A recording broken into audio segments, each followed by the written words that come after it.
This is your daily dose of all things royal.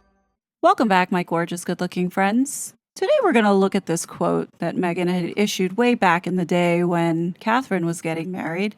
She wrote on the TIG, "Little girls dream of being princesses." Meghan wrote in the post, she claims, however, I, for one, was all about She-Ra, Princess of Power. Being She-Ra is a complete lie. Meghan always wanted to be the Cinderella fairy tale princess, seen right here. And when you look at this quote, you could obviously see that there was envy there, but in true Meghan fashion, she has to one-up everybody and say, well, being a princess is not good enough. In fact, it's nothing to really respect, but I wanted to be She-Ra, Princess of Power, someone who has authority, someone who's a strong, independent woman.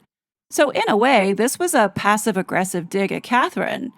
From the very beginning, Meghan was obsessed with Catherine, very envious and jealous of her because she wanted what she had, a beautiful husband, beautiful children, and being a princess. I do believe that in Meghan's deluded little head, she honestly thought that once she married into the British royal family, she was going to have access to all kinds of money. She was going to be bathing in jewels. She was going to be traveling to the most luxurious destinations. And the other thing is that she also wanted the same privileges as Catherine.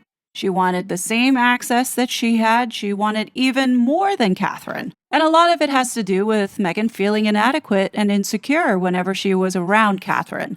It didn't matter whatever Meghan did, Catherine always outshined Meghan, whether it be in simple things such as being taller than her, being prettier, having nicer hair, nicer teeth, being kind, being compassionate, being genuine. Catherine didn't put a foot wrong, but Meghan tried to be different. Meghan tried to not go with the team. She wanted to be on her own and stand out, and this is why it didn't work. See, Catherine is a team player. Meghan couldn't be a team player.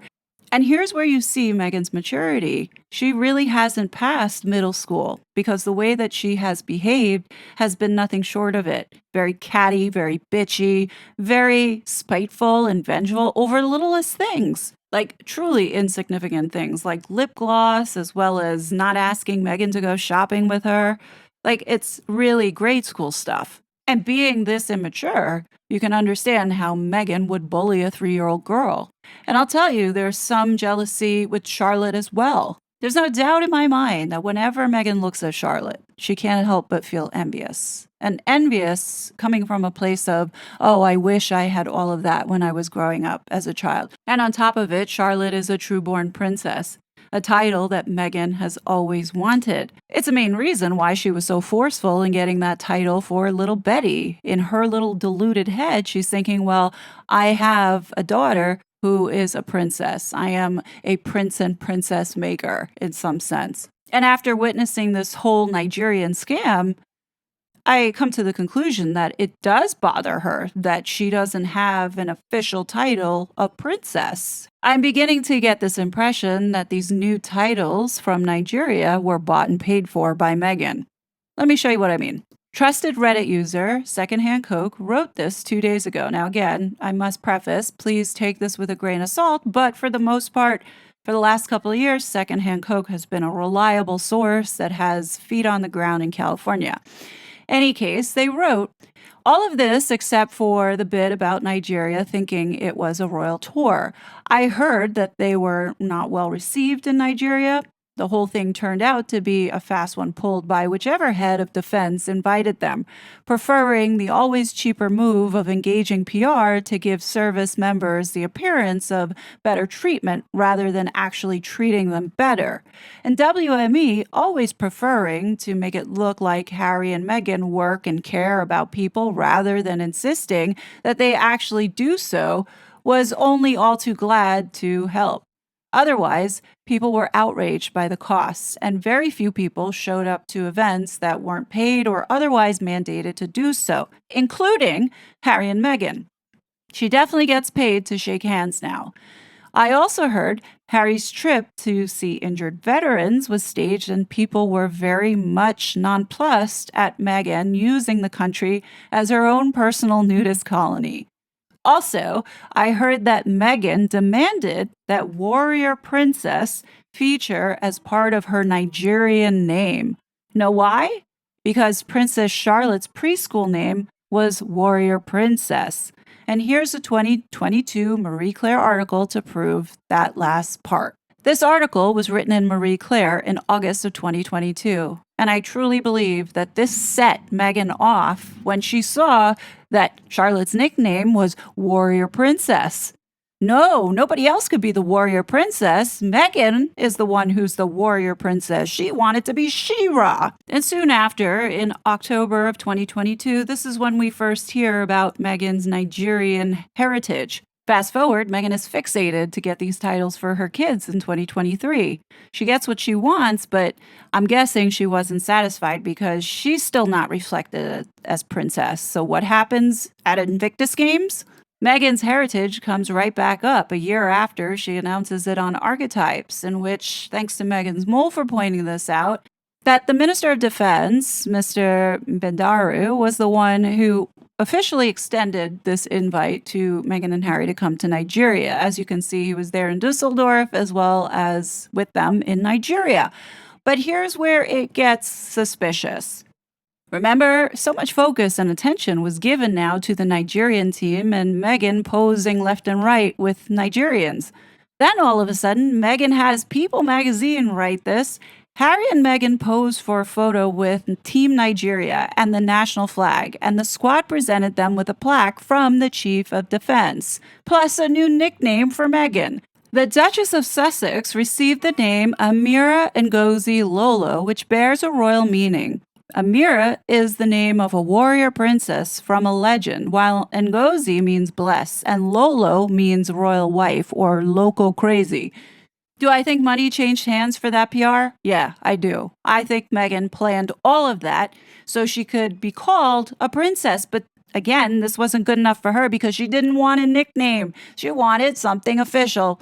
Fast forward now to this Nigerian trip, and here we are with Meghan being bestowed Her Royal Highness Princess title. Let's go into the meaning of this new title that she has. There's no doubt in my mind that she paid for these titles. Arrow just so happens to be part of this title. Another ripoff? Come on now. We're not stupid. 2 out of the 3 kings that Meghan has seen here are dodgy as F. Before we get into the 2 dodgy kings, let's talk about the one who actually does seem reputable and what he said about the title that was bestowed to Ms. Lolo.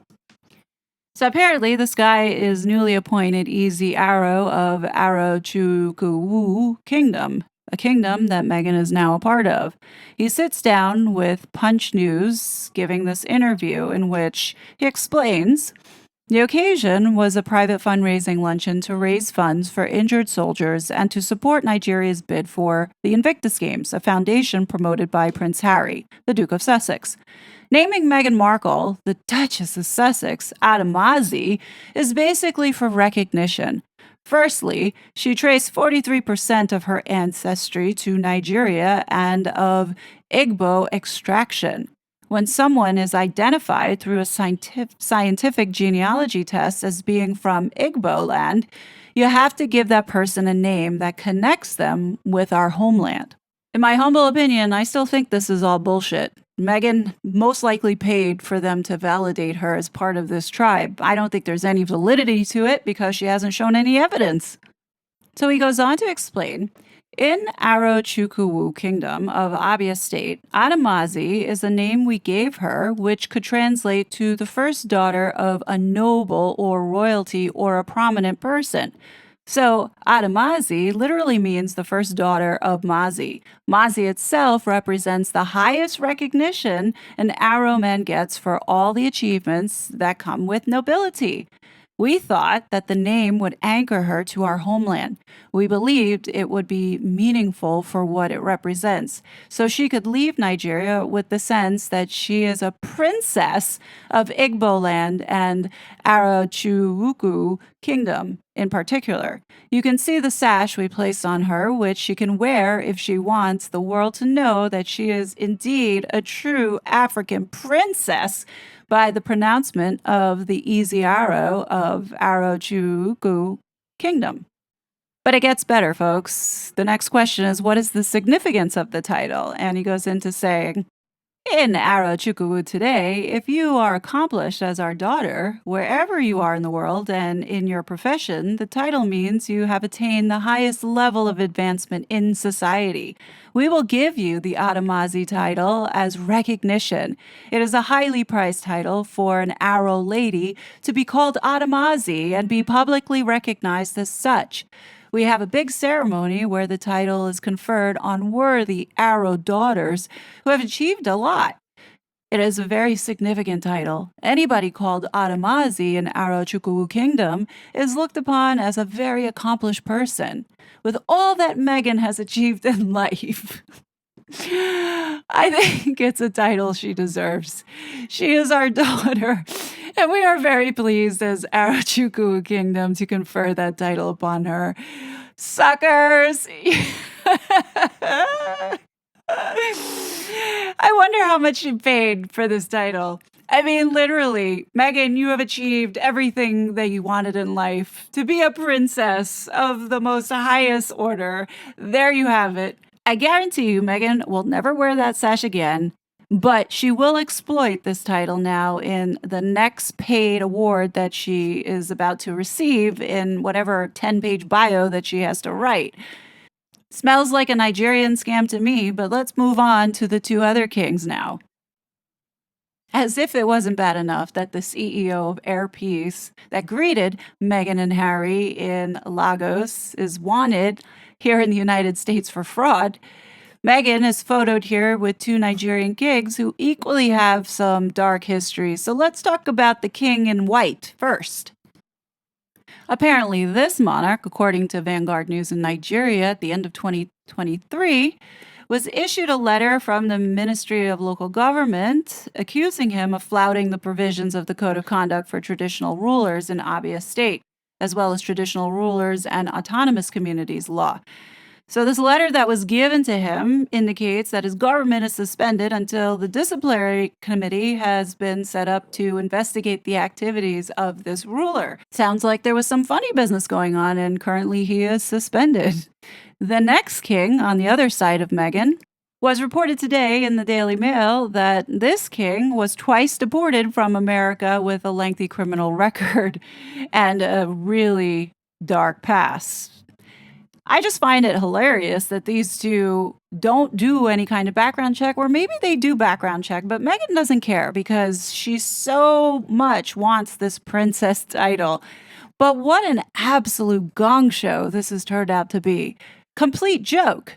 When Meghan wrote that quote about little girls dreaming about being princesses, she was talking about herself. Make no mistake.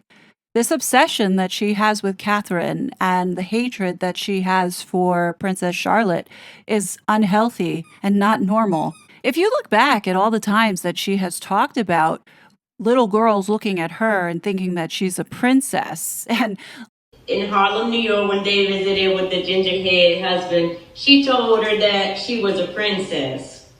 Say what? Princess? I don't know any other princesses unless Princess Diana came back from the dead. You know what I'm saying?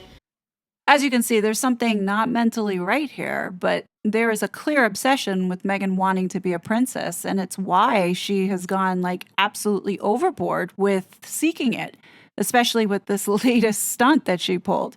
But what do you guys think? Do you think she's going to continue trying to force this down our throats to eventually being called Princess Meghan? I mean, nobody respects her in the first place. Anyhow, definitely leave your thoughts. As always, I will be back with more content. But until then, please be safe, and I'll talk to you later. Bye! I was such a fraud.